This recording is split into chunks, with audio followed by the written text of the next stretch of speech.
Time and time again, war has served as the driving force behind man's most profound leaps in technology and science. With inventions ranging from the humble creation of superglue and the discovery of the life-saving properties of penicillin, to mankind's first weaponized use of the atom.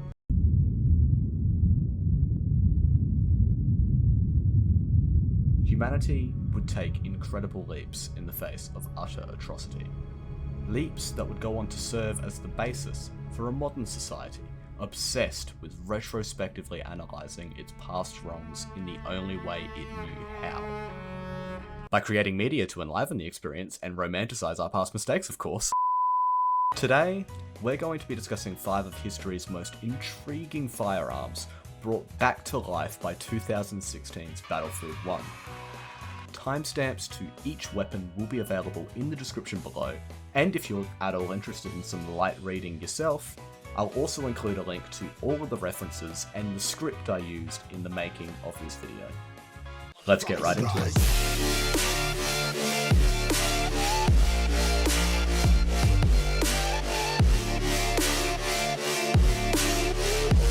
The intrigue and the allure of the Standschütze Hellriegel isn't hard to figure out. The gun never fucking existed in a practical context.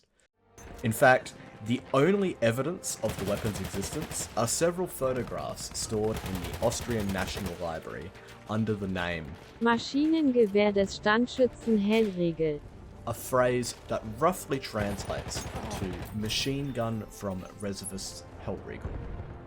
The photos themselves are dated to what is presumably October 1915 and depict a test firing of the weapon at an Austro-Hungarian fire range. From what little information can be gathered from these images, military historians have surmised that the Hellriegel was an early prototype of a water-cooled, belt-fed submachine gun that fed from a large magazine with a maximum capacity of approximately 160 rounds. However, a secondary box magazine appears to have also been available, capable of holding between 20 to 30 rounds. In terms of ammunition, the weapon was likely designed with the 9x23mm Steyr rounds in mind, as it was the standard round of the Austro-Hungarian Empire at the time. Alternatively, it is also possible that the 7.65mm cartridge utilised by the Hungarian Frommer pistols was the ammunition of choice. As for the weapon's water cooling capabilities, while 360mm push-pull custom loop water cooling performance would have been highly unexpected, the weapon's dual-valve sewn leather cooling cylinder likely cooled the barrel adequately enough to sustain fully automatic fire with the additional benefit of protecting the shooter from burns. However, without a custom bipod fitted, the weapon's reliability over sustained defensive fire should be brought into question. As for discussing the weapon's reason for development, well, that may actually be the easiest thing to determine with the Hellriegel, as the proposed time of development coincided with Italy's declaration of support for the Triple Entente. It is highly likely that the weapon's primary designation was to strengthen Austro-Hungarian units stationed in Tirol, Vorarlberg, prior to an Italian attack. All in all, I think we have to hand it to DICE for creating a fictional implementation of the Hellriegel with enough evidence to support its basis and not just completely running away with the weapon's entire design. Alright. I promise I will pronounce it right this time. May I introduce you to the General Liu Rifle? Much like the Hellriegel, the true history of the General Liu Rifle is not entirely clear. The weapon was named after its designer, General Liu Qing'an, a Chinese officer and weapons designer appointed head of the Hanyang Arsenal. In 1913, Liu would begin development on a self-loading rifle, heavily based upon the Danish bang muzzle gas trap system. While early prototypes of the weapon would be constructed at the Hanyang Arsenal, China lacked the means to successfully mass produce the rifle. As such, Liu would contract the Pratt & Whitney Company of Hartford to supply the machinery required. and had roughly a dozen sample rifles constructed in Connecticut. However, despite weapons tests being met with general approval and the relevant machinery being shipped, General Liu would suffer a debilitating stroke prior to the tooling's arrival, resulting in the machinery sitting in the docks for 2 years. Without Liu's guidance, the project would fall through the cracks as the machinery was reused for the construction of other weapons, and China would miss out on its closest attempt at a self-loading rifle prior to World War II. In terms of operational capacity, as discussed prior, the General Liu was heavily based upon the Danish bang muzzle gas trap system, utilising a sliding cap on the muzzle to function.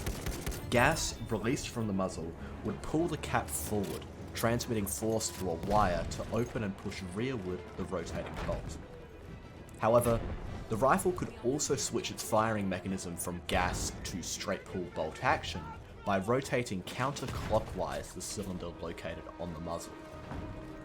The system was allegedly installed due to a weakness in the recoil spring that could be exposed by inconsistent manufacture.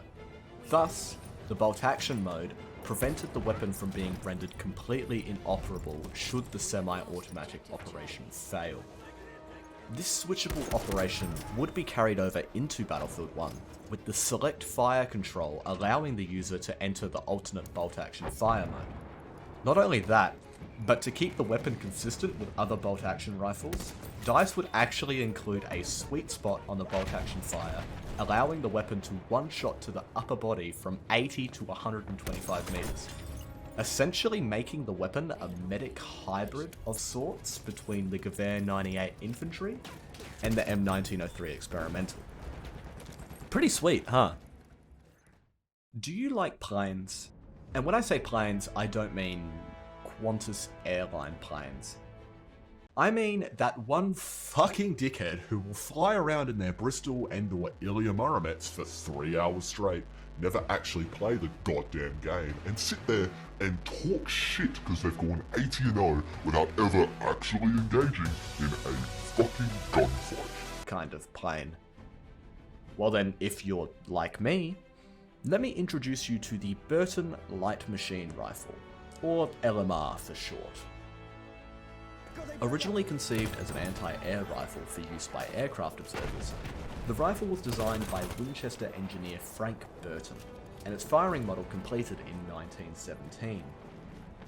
Whilst the rifle was intended to be fixed to a scarf mount on aircraft, allowing for a wide field of fire, the weapon would be adapted for infantry use, utilising its pistol grip and straight line design to facilitate shoulder fire. However, much like your favourite harem heroine, the Burton LMR doesn't have one, but two major draws. As an anti-aircraft weapon, Burt required one crucial element: incendiary rounds. As such, he designed the rifle with a blowback-operated open bolt that fed from two separate canted 20-round magazines inserted into the receiver at opposing 60-degree angles. While the rifle was only capable of feeding from a single magazine at a time, the operator could switch between magazines by pulling the initial magazine back to the second locking position and then pushing the second magazine down into the feeding position. The general idea was to allow a second magazine to be readily accessible to an aircraft observer. However, it did not allow for automatic transition between magazines. As for the ammunition itself, Burton would adapt the .351 WSL cartridge from his 1905 and 1907 self-loading rifles into the .345 WSL with a Spitzer bullet. In the end, despite his work being so far ahead of his time, Burton's work was rendered obsolete prior to any practical implementation, as the Vickers machine guns firing 11mm incendiary rounds were already being mounted on aircraft at the time. Only a single copy of the weapon would ever be produced, and it now sits within the Cody Firearms Museum in Wyoming. But hey, at least he came up with a weapon for me to channel my internalized rage with on a virtual pixelated World War I game over 100 years later. Okay, I know it's gonna sound stupid, but just hear me out for a second, okay? Humor me for a moment. This is how I imagine John Pedersen proposed the idea for his intriguing weapon attachment. Sir, I'm tired of my normal M1903 Springfield going. Instead, I want to switch this shit up. I want to go. And thus, the idea for the Pedersen device was born. Throughout the early 20th century, the US's primary service rifle was a 5-round, magazine-fed, bolt-action repeating rifle, heavily based upon the Mauser Gewehr 98. While the weapon was highly reliable and served its purpose as a long-range rifle, it had one weakness within the context of the First World War. The weapon's firing mechanism was slow to operate, and the cartridge was far too powerful for trench combat application. Knowing this, in 1917, Pedersen would engineer an aftermarket kit that could be placed within a modified Springfield rifle to dramatically increase its overall rate of fire. Officially titled the US Automatic Pistol Caliber 30 model of 1918, the Pedersen device would allow its user to fire their rifle semi-automatically, operating similarly to that of blowback pistols. In order to fit the space typically occupied by the Springfield's original bolt and be compatible with the Springfield's bore, the device's short action would fire 30 caliber pistol ammunition from a 40-round box magazine inserted to the right side of the device at a 45-degree angle. This canted magazine would also allow the user to make use of the Springfield rifle's standard iron sights.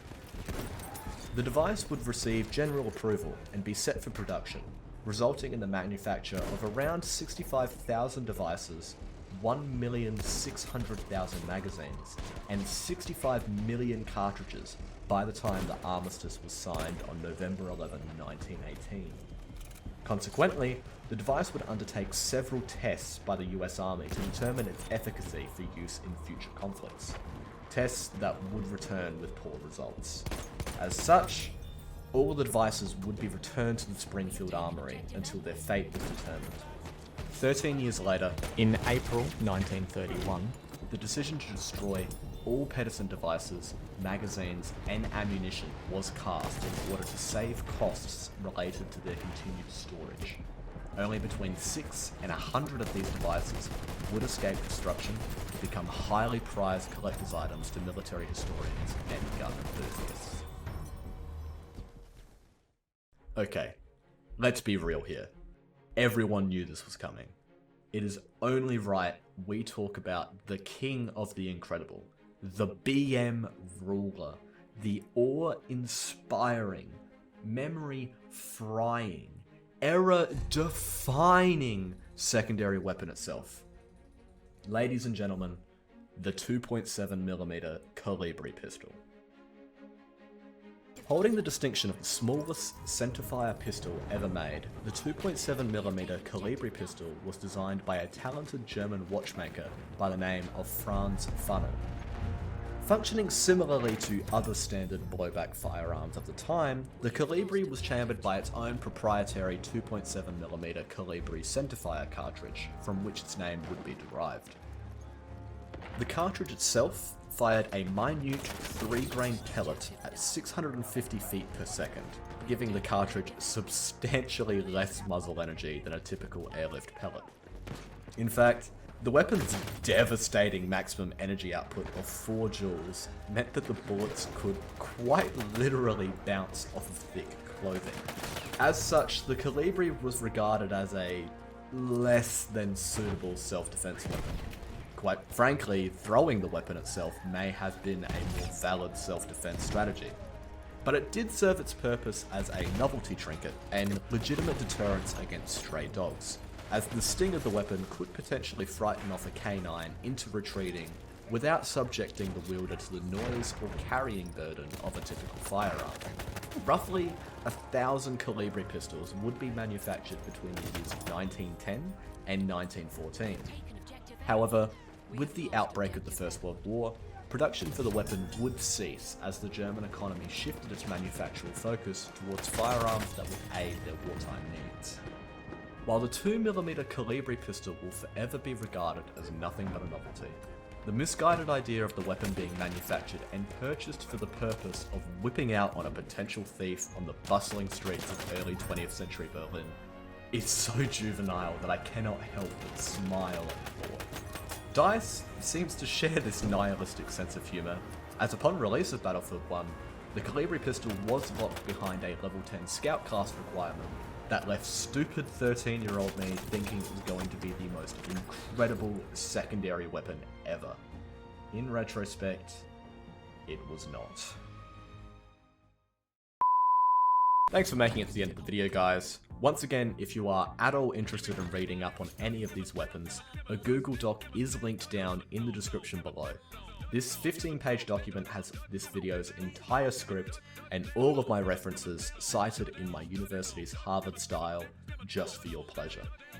If you liked the video, make sure to like the video, and if you're new to the channel and enjoy the content, make sure to subscribe. I upload Battlefield videos on a weekly basis. Stop the cap! To all my returning viewers, I've finally recovered from the virus, so I should be able to return back to my regular upload schedule. I hope y'all miss me. Anyways guys, that's all I've got for you for now. I hope you all have a good day, and I'll see you in the next video. Peace out.